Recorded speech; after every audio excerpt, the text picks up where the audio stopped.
Assalamualaikum warahmatullahi wabarakatuh. Saat ini kita berada di rumah Cakra Jiwa. Di sebelah saya ini sahabat saya dan seperti saudara saya sendiri sudah ya, Antoni ini. Mungkin kalian tidak asing lagi melihat wajah dia. Kita ingin bertanya-tanya bagaimana sih caranya untuk merogoh sukmo. Mungkin kalian penasaran, ikuti saya ke dalam.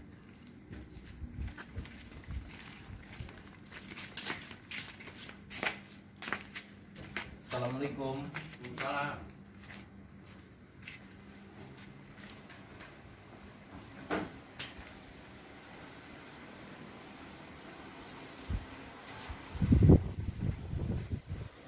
Silakan duduk aja yang enak. Oh siap.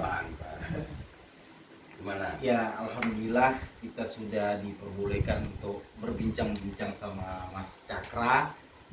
Saat ini kita ingin bertanya, apa sih arti dari merogoh sukmo dan apa benar merogoh sukmo itu ada, Mas? Ada, Mas. Merogoh sukmo itu salah satu ilmu yang dimiliki leluhur kita. Itu sudah pasti ada. Orang Jawa pasti tahu apa itu ilmu merogoh sukmo. Memang itu benar-benar ilmu merogoh sukmo itu ya hampir seperti kita bermeditasi. Ini bahasa sekarang ya. Kalau orang Jawa yang ngenengke. Jadi kita sengaja mengeluarkan sukma kita dari raga. Roh kita keluar. Dan saya ingin, ya saya ini orang awam ya Mas ya, tidak mengerti hal yang seperti itu, makanya saya ingin bertanya lebih dalam lagi kali ya. Apakah merogoh sukmo itu kita mesti ada puasa atau ritual atau tempat khusus, Mas?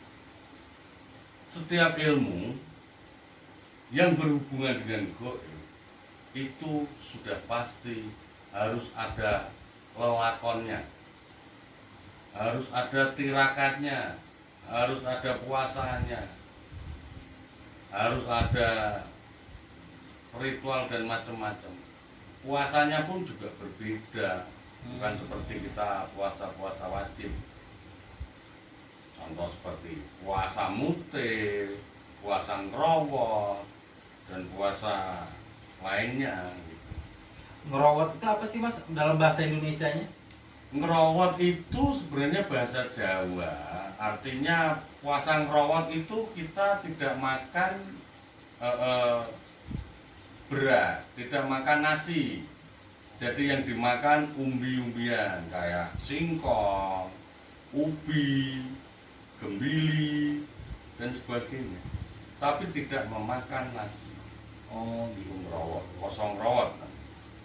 itu berapa hari sih Mas dijalaninya? Kalau untuk puasa Rogo Sukmo bisa juga mutih 40 hari. Oh, Kita mempunyai pedoman primbon itu kan banyak. Jadi ada yang 40 hari, ada yang 7 hari, ada juga yang 3 hari. Karena dalam perhitungan Jawa di 3 hari ini bisa diasumsikan juga 40. Itu pada hari-hari tertentu. Karena di dalam Jawa itu ada namanya pasaran, Paing, Pon, Wage, Kliwon, Legi. Nah, di dalam setiap hitungan ini, setiap hari pasaran ini ada hitungannya. Paing itu 9, Pon itu 7, Wage itu 4, Kliwon itu 8, Legi itu 5 gitu. Sama halnya dengan hari. Senin, Selasa, Rabu, Kamis, Jumat, Sabtu. Senin 4, Selasa 3, Rabu 7, Kamis 8, Jumat 6, Minggu 5. Apalagi Sabtu 9. oh, ada hari itu ada hitungannya ya Mas ya? Ada. Makanya bisa 3 hari terhitung 40 hari. Itu kita ambil dari hari Rabu Pon, Kamis Wage, sampai Jumat Kliwon. Ini jumlahnya 40. Rabu 7, Pon 7, 14 ya. Kamis Wage, Kamis 8, Wage 4, 12. Jumlah Kliwon, jumlah 6, Kliwon 8, 4. Coba itu dihitung berapa. Wow, sangat berat nih bro. Untuk merogoh sukmo kita mesti puasa muti ya, segala macam deh. Ada muti, ada pati geni, Ah. sebagainya. Dan apakah kita harus mempunyai guru yang khusus mas? Yang namanya ilmu, kekuatan, itu harus ada guru. Jangan pernah belajar ilmu tanpa guru. Ketika Anda belajar ilmu hanya melalui buku, hanya melalui mantra-mantra nggak jelas dari mana, nggak ada gurunya. Ya gurumu nanti jadinya ya jin, setan, iblis itu jatuhnya toh. Harus ada gurunya. Dan kalau kita tidak mempunyai guru mas, apa sih yang akan membuat risikonya mas? Resiko orang belajar ilmu goib kalau tidak ada yang membimbing, kalau nggak ada yang mengajari, yang pertama akan merusak pikiran, yang kedua akan melarikan diri Anda ke jurang sesat. Karena apa? Tidak terkontrolnya. Anda melakukan meditasi, sukma keluar, dies, raga ini kosong, dimasukin roh-roh lain, sehingga efeknya apa? Anda sudah bukan diri Anda lagi, raga-raga Anda, sukma orang, sukma. Wow. Oke bro ya.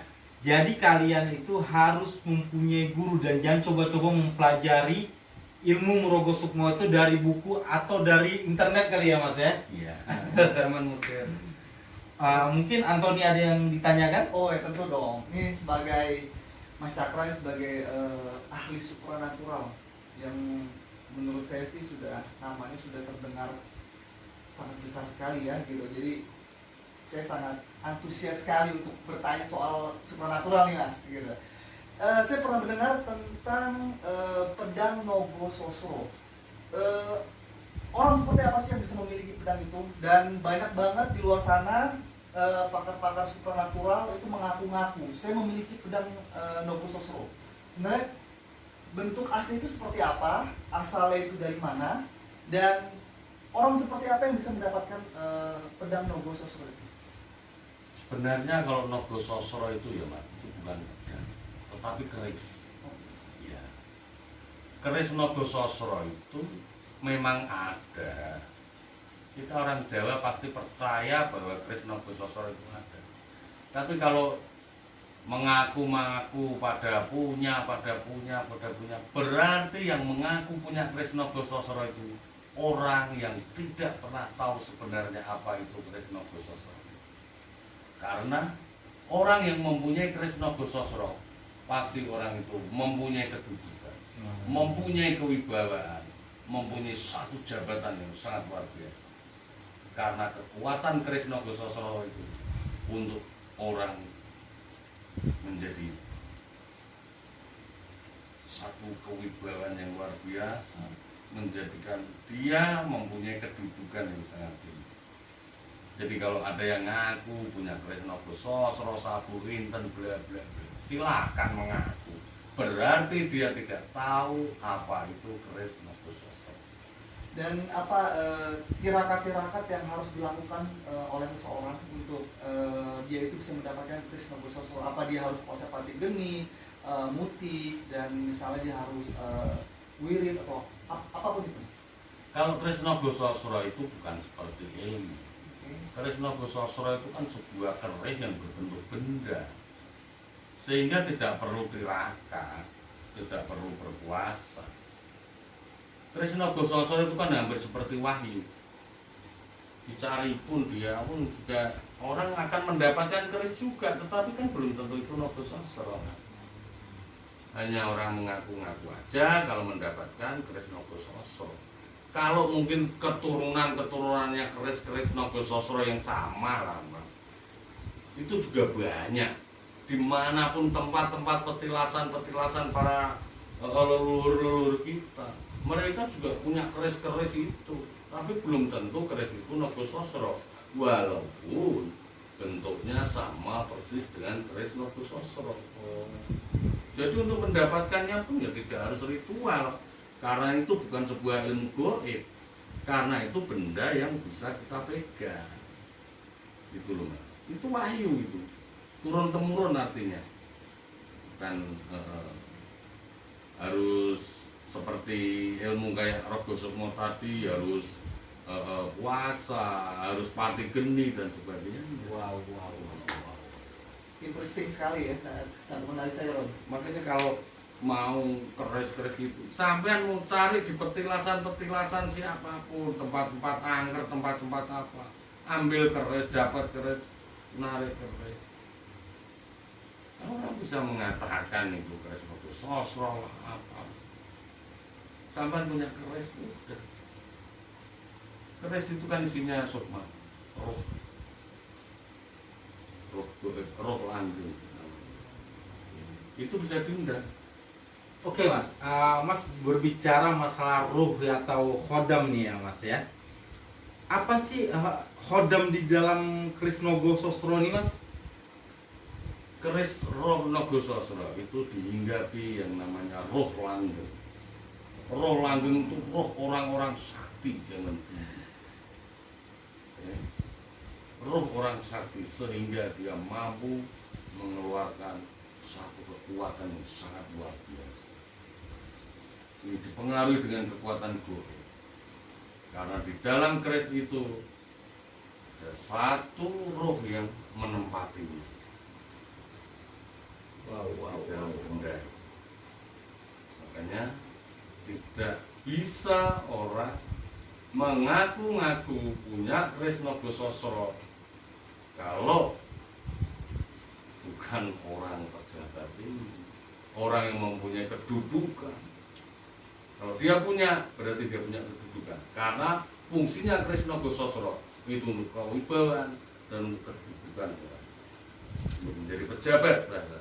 Jadi lebih spesifik itu keris Nogososro itu hanya untuk sebagai kewibawaan atau kehormatan orang-orang tertentu saja Mas? Apa mungkin dia bisa digunakan untuk sebagai kekebalan atau mungkin pengasihan atau apa? Yang namanya Nogososro itu sudah mempunyai kewibawaan, itu sudah komplit. Ya berwibawa. Orang yang berwibawa pasti mempunyai karismatik yang luar biasa sehingga membuat orang banyak jatuh cinta. Ini artinya dia mempunyai satu daya tarik.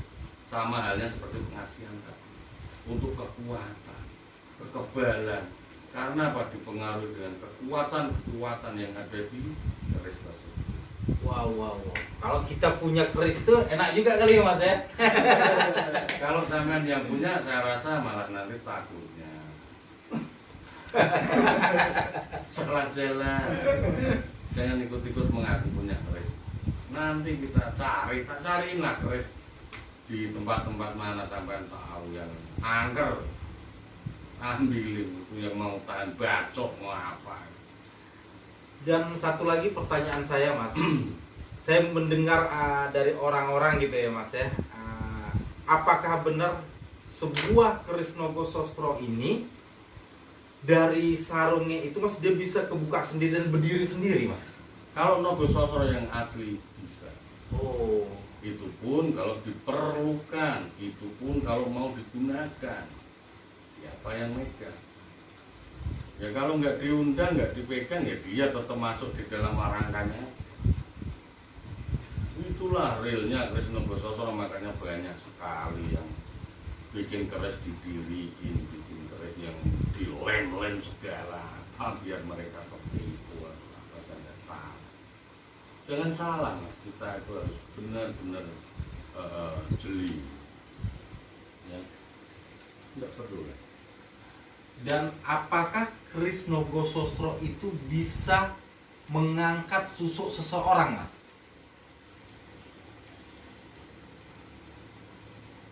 Keris Nogososro buat apa? Untuk mengangkat susuk? Karena itu bukan kapasitas ibaratnya itu loh Mas. Kayak sampean itu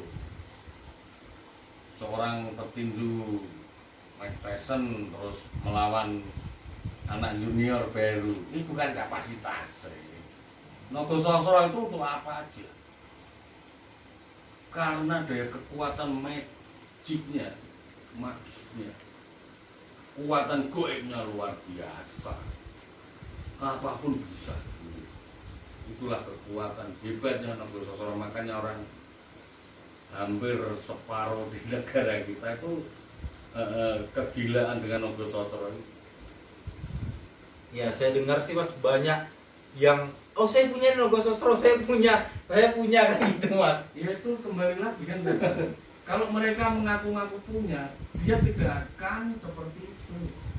Nggak usah ngaku pun, dia sudah duduk di jabatan tinggi. Jadi bisa dipastikan di luar sana atau ada pakar supernatural yang mengaku punya Kris Nogososro itu berarti menurut Mas Cakra gimana? Saya tidak mengatakan itu bohong, tapi hanya itu nggak Oke. benar. Itu nggak benar aja. Jadi Berbeda deh bohong sama nggak benar ya. jadi teman-teman harus hati-hati, jadi harus bisa membedakan Kris Nogososro yang asli sama yang palsu, dan yang paling penting banget harus tanya sama pakarnya gitu. Jadi benar-benar sama pakar supernatural gitu. Mas Cakra. Saya nggak punya kerisnya, tapi sejarahnya tahu. Sehingga kalaupun ada orang yang mengaku-ngaku punya Kris Nogososro, saya lihat, dia punya jabatan apa? Itu aja. Karena Kris Nogososro hanya untuk itu. Realnya untuk jadi penguasa bahasanya. Simpel kan? Nanti besok sampean juga bawa keris biasa itu. Saya punya Kris Nogososro. Entah asli atau enggak kan enggak tahu. Ciri khas keris Nogososro itu seperti apa sih Mas? Apakah ada perbedaan sama keris-keris yang lain Mas? Kris Nogososro itu punya lebih banyak, sekitar ada kurang lebih kalau nggak salah ada 13. Terus di gagangnya itu naga di dalamnya ini ada namanya intan. Makanya tidak lepas orang itu menyebut keris Nogososro satu intan. Itu di mulut gagang kerisnya itu ada intan. Makanya disebut keris Nogososro satu intan. Ya, oke bro. Alhamdulillah ya kita bisa bertanya lebih dalam lagi mengenai gaib-gaib dan keris Nogososro. Mungkin suatu saat nanti atau berapa hari lagi nanti saya ingin mengajak Mas Cakra menarik benda-benda pusaka. Siap. Mungkin kalian penasaran nih bro, bagaimana sih Mas Cakra menarik benda-benda pusaka itu? Saksikan konten saya Roy Ifrijal selanjutnya bersama Mas Cakra Dan Anthony. Jangan lupa ya subscribe dan like and comment. Dan pada intinya saat ini semuanya kembali kepada Allah kali ya Mas ya. Dan kita tetap berdoa kepada Allah Subhanahu wa taala. Oke, saya tutup dulu dengan assalamualaikum warahmatullahi wabarakatuh. Waalaikumsalam.